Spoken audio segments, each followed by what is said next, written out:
Hello everyone, आज हम लोग पढ़ने वाले हैं क्लास 9th की विज्ञान की बुक से चैप्टर नंबर 3 परमाणु एवं अणु। पिछले क्लास में हमने चैप्टर 1 चैप्टर 2 कंप्लीट कर लिया है। अगर आपने वो वीडियो नहीं देखी है तो आप प्ले लिस्ट में जाकर देख सकते हैं। तो चलिए शुरू करते हैं आज की क्लास। चूँकि ये एक विज्ञान की चैप्टर है, साइंस का चैप्टर है, इसलिए आपको हर एक लाइन को बेहतर तरीके से समझना होता है। इसी वजह से मैंने इस चैप्टर को डिवाइड किया है कई पार्ट में, ताकि आप इजीली हर एक पार्ट से समझ सकें। क्योंकि जब कोई भी वीडियो 1 आवर का होता है या फिर उससे ज़्यादा का होता है तो बच्चे उसमें इंटरेस्ट नहीं दिखाते हैं और वो उस चैप्टर को बीच में ही छोड़कर चले जाते हैं, जिससे कि वो सारे के सारे चैप्टर को ठीक ढंग से समझ नहीं पाते हैं। तो इसीलिए आपकी स्टडी को आसान बनाने के लिए मैंने चैप्टर को डिवाइड कर दिया है, ताकि आप हर एक पार्ट को जब आप समझेंगे तो इजीली चैप्टर को आसानी से कंप्लीट कर पाएंगे और हर एक लाइन आपको बेहतर तरीके से समझ में भी आएगी। चूँकि इस चैप्टर को मैंने लाइन बाय लाइन समझाया है, जिससे कि आपको और भी बेहतर तरीके से इस चैप्टर को समझने में आसानी होगी। तो चलिए शुरू करते हैं आज की क्लास। और सबसे पहले जान लेते हैं कि इस चैप्टर का जो नाम है वो है परमाणु एवं अणु। ये होता क्या है? तो हम जानते हैं, आपने पहले भी पढ़ा होगा कि परमाणु किसे कहते हैं। परमाणु को एटम्स इंग्लिश में कहते हैं और अणु को इंग्लिश में कहते हैं मॉलिक्यूल्स। परमाणु होता क्या है? कोई भी पदार्थ किससे बना होता है? तत्वों से बना होता है, ये आप जानते ही हैं। किसी भी पदार्थ को जब हम विभाजित करते हैं, उसे डिवाइड करते रहते हैं, तो एक समय ऐसा आता है कि वो जो कण हमें मिलता है वो डिवाइड नहीं होता, वो विभाजित हम नहीं कर सकते। उसे ही क्या कहा जाता है? एटम्स कहा जाता है, जिसे हिंदी में परमाणु कहते हैं। अणु क्या होता है? जब एक से ज़्यादा परमाणु आपस में मिले हुए होते हैं, उसे कहते हैं अणु। परमाणु क्या होता है? किसी भी पदार्थ का वो सबसे छोटा कण, जिसे डिवाइड नहीं किया जा सकता, जिसे विभाजित नहीं किया जा सकता, परमाणु कहलाता है। और परमाणु जब एक से ज़्यादा परमाणु आपस में मिले होते हैं, उसे अणु कहते हैं।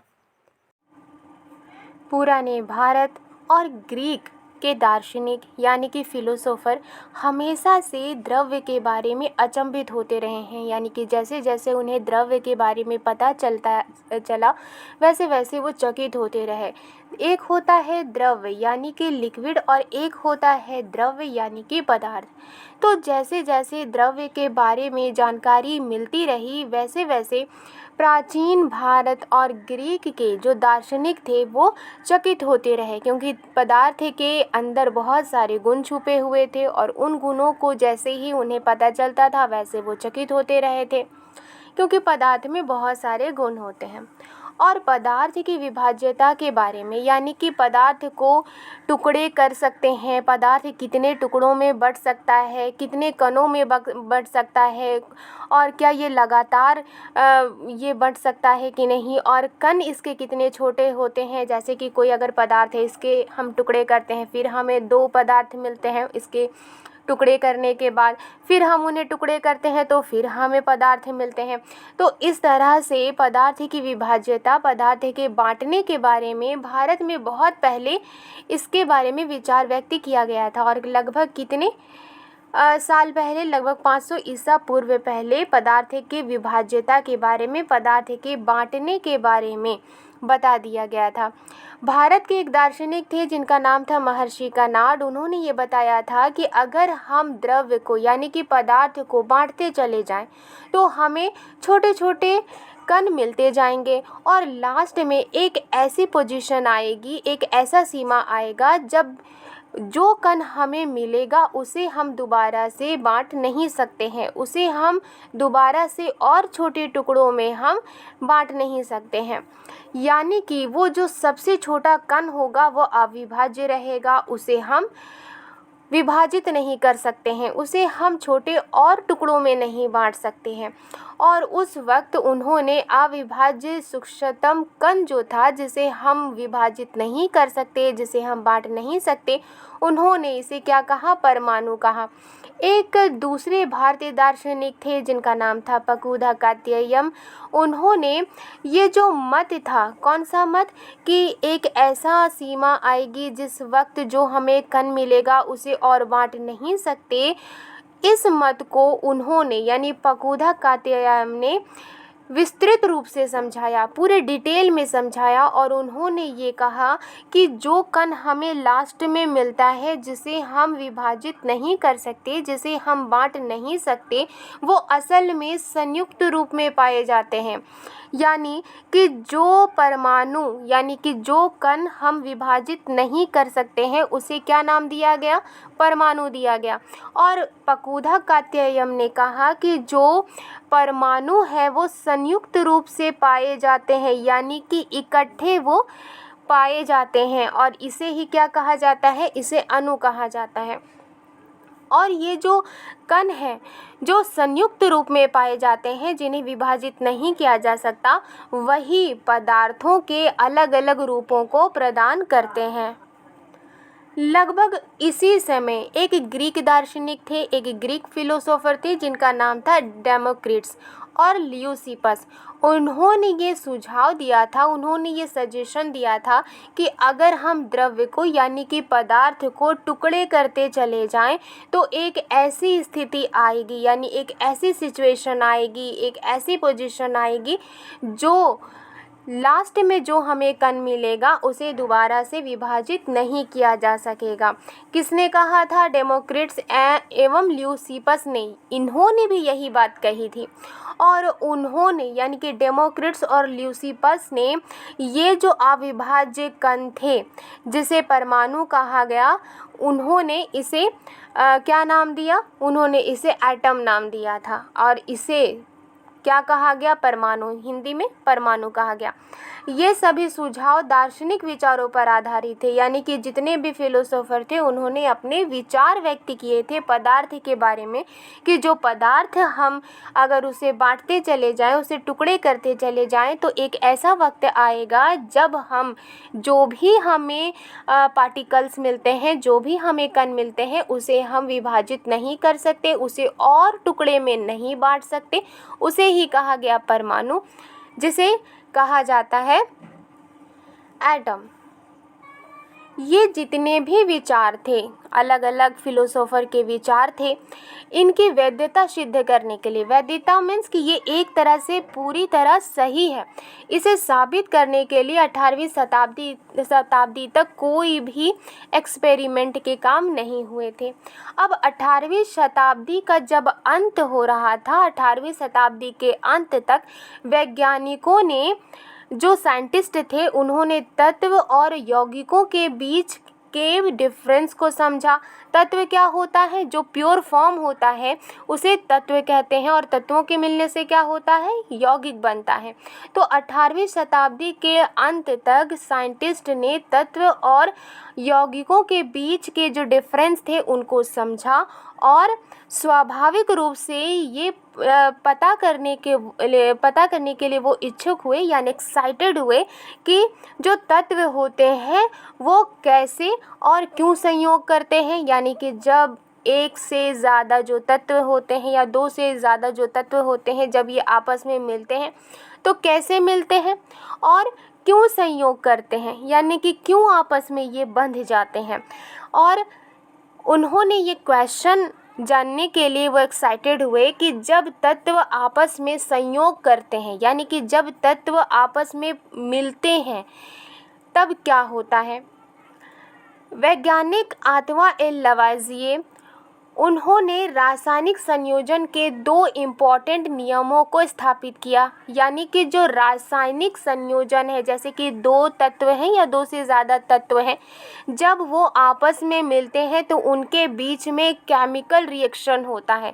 तो केमिकल रिएक्शन की वजह से ये आपस में मिलते हैं और एक नया पदार्थ बनाते हैं। तो जब दो या दो से ज़्यादा तत्व आपस में मिलते हैं, उनके बीच में केमिकल रिएक्शन होता है, ये आपस में मिलते हैं और मिलकर नया पदार्थ बनाते हैं। तो इसी के ऊपर उन्होंने दो नियम स्थापित किए। किसने? आंतवा एल लवाजिए ने। और वो 2 नियम क्या है वो हम आगे पढ़ेंगे। और इसी 2 नियम ने रसायन विज्ञान को यानी कि केमिस्ट्री को एक इम्पॉर्टेंट बेस प्रदान किया, रसायन विज्ञान को इम्पॉर्टेंट महत्वपूर्ण आधार प्रदान किया। इसी के बिना पर आगे के जो वैज्ञानिक थे उन्होंने आगे की कई तरह की खोज की। तो जो आंतवा एल लवाजिए थे उन्होंने क्या बताया इसके बारे में, कौन सा नियम बताया? यहाँ लिखा है रासायनिक संयोजन के नियम, यानी कि जब 2 या 2 से अधिक तत्व आपस में मिलते हैं तो उनके बीच में एक रिएक्शन होता है, एक केमिकल रिएक्शन होता है, दोनों आपस में मिलते हैं तो इसके कुछ नियम होते हैं। इसी नियम के बारे में हम आगे पढ़ेंगे।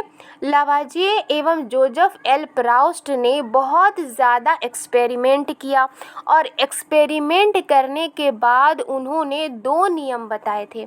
पहला नियम क्या था? पहला नियम था द्रव्यमान संरक्षण का नियम। द्रव्यमान को इंग्लिश में कहते हैं मास, यानी कि जब 2 या 2 से अधिक तत्व आपस में मिलते हैं और मिलकर नए पदार्थ का निर्माण करते हैं तो उस वक्त यानी कि रासायनिक अभिक्रिया से पहले यानी इनके बीच में केमिकल रिएक्शन से पहले इनका जो भी मास होगा, जब इनके मिलने से नया जो पदार्थ बनेगा इसका जो मास होगा वो क्या होगा? इक्वल होगा।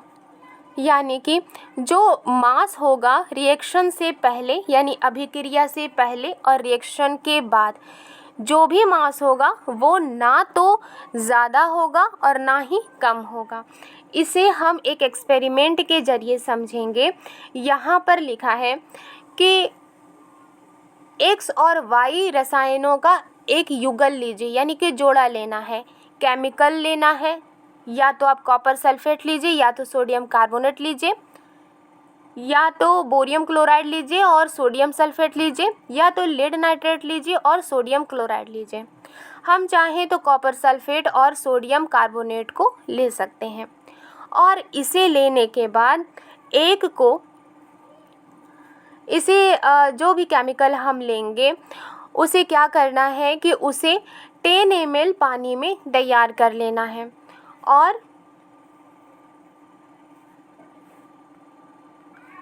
जो Y केमिकल होगा, यानी कि यहाँ पर आप देख सकते हैं कि Y सोडियम कार्बोनेट है और X कॉपर सल्फेट है, तो Y जो केमिकल है यानी कि सोडियम कार्बोनेट है उसे आपको किस में रखना है? उसे शंक्वाकार फ्लास्क में रखना है। ये क्या है? एक शंक्वाकार फ्लास्क है। और X को क्या करना है? X को पानी में मिलाना है और एक छोटी सी टेस्ट ट्यूब में डाल देना है और इसे इस तरह से इस शंक्वाकार जो फ्लास्क है इस टेस्ट ट्यूब को एक धागे के सहारे बांधकर इसमें रख देना है। और इसके ऊपर से आपको क्या करना है कि एक कॉर्क लगा देना है। अब कॉर्क क्यों लगाना है? क्योंकि जब आप इन 2 तत्वों को आपस में मिक्स करेंगे तो इनमें केमिकल रिएक्शन होगा, तो हो सकता है कि कुछ गैस बने और हो सकता है कि इनके बीच में कुछ रिएक्शन हो, तो इसके अंदर का जो अगर गैस बनेगा तो ये बाहर ना जा पाए और बाहर से कुछ अलग से कोई गैस है या कोई दूसरी चीज़ें हैं इसमें ना जा पाए, इसीलिए इसके ऊपर कॉर्क लगाना है। और इसे मिक्स करने से पहले आपको क्या करना है कि इसे तौल लेना है। तो जब आप तौलेंगे तो मान लीजिए कि जब आप इसे तौलते हैं तो उसका वज़न आता है 100 ग्राम। फिर इसके बाद तौल लेने के बाद ये जो टेस्ट ट्यूब में X केमिकल है इसे क्या करना है कि धीरे धीरे इस शंक्वाकार फ्लास्क में मिक्स करते जाना है। और मिक्स करने के बाद इनके बीच में केमिकल रिएक्शन होगा और केमिकल रिएक्शन होने के बाद दोबारा से आपको तौलना है। जब आप तौलेंगे तो आप ये पाएंगे कि उनका जो मास है वो चेंज नहीं होता है। पहले जो भी तत्व है उसे मिक्स करने से पहले, जो भी केमिकल है उसे मिक्स करने से पहले उसका वज़न कितना था? 100 ग्राम। और जब तौल लेने के बाद भी उसका वज़न क्या होगा? 100 ग्राम होगा। यहाँ कुछ क्वेश्चंस है। लिखा है शंक्वाकार फ्लास्क में क्या अभिक्रिया हुई? तो शंक्वाकार फ्लास्क में अभिक्रिया हुई, यानी कि जैसे ही आप उन तत्वों को, उन केमिकल को अब मिलाते हैं तो उनके बीच में केमिकल रिएक्शन होता है। क्या आप सोचते हैं कि कोई रासायनिक अभिक्रिया हुई? तो हाँ, उनके बीच में रासायनिक अभिक्रिया हुई। फ्लास्क के मुख पर कॉर्क क्यों लगाते हैं? क्योंकि हो सकता है कि अंदर केमिकल रिएक्शन होने पर, रासायनिक अभिक्रिया होने पर कुछ गैस बनता हो तो वो बाहर ना निकले और बाहर से कुछ अदर गैसेस वो जो फ्लास्क है उसके अंदर ना जाए, इसीलिए फ्लास्क के मुख पर हम कॉर्क लगाते हैं। और क्या फ्लास्क के द्रव्यमान एवं अंतर्वस्तु में कोई परिवर्तन हुआ? तो फ्लास्क के अंदर का जो द्रव्यमान है उसमें किसी भी तरह का चेंज नहीं होता है। तौलने से पहले जितना मास था उतना ही तौलने के बाद भी है। तो इससे हमें क्या पता चलता है? इससे हमें पता चलता है कि जो द्रव्यमान है वो संरक्षित रहती है, वो बची हुई रहती है, वो ना तो डिस्ट्रॉय होती है ना ही उसमें बढ़ोतरी होती है। यानी कि जो भी तत्व आपस में मिलते हैं उनके बीच में जो रासायनिक प्रक्रिया होती है, रासायनिक अभिक्रिया होती है और एक नया पदार्थ बनता है, इसमें द्रव्यमान का यानी कि जो मास है उसका ना तो सृजन हो सकता है, यानी कि ना तो द्रव्यमान और ज़्यादा बढ़ सकता है और ना ही उस द्रव्यमान का विनाश हो सकता है, यानी उसका खात्मा भी नहीं हो सकता। तो जो साइंटिस्ट थे लवाजिए और जोसेफ एल प्राउस्ट, उन्होंने जो नियम बताया, पहला नियम उन्होंने क्या बताया था? द्रव्यमान संरक्षण का नियम। इसमें उन्होंने बताया था कि दो या दो से अधिक तत्वों के मिलने से जब एक नया पदार्थ बनता है, यौगिक बनती है, तो उसमें जो मास होता है वो सेम रहता है, उसका ना तो सृजन किया जा सकता है मास का और ना ही उसका विनाश हो सकता है, यानी कि द्रव्यमान का ना तो सृजन किया जा सकता है और ना ही विनाश किया जा सकता है। आज के लिए बस इतना ही। वीडियो पसंद आई है तो लाइक एंड सब्सक्राइब करना मत भूलिएगा। मिलती हूँ नेक्स्ट वीडियो में। Thank you.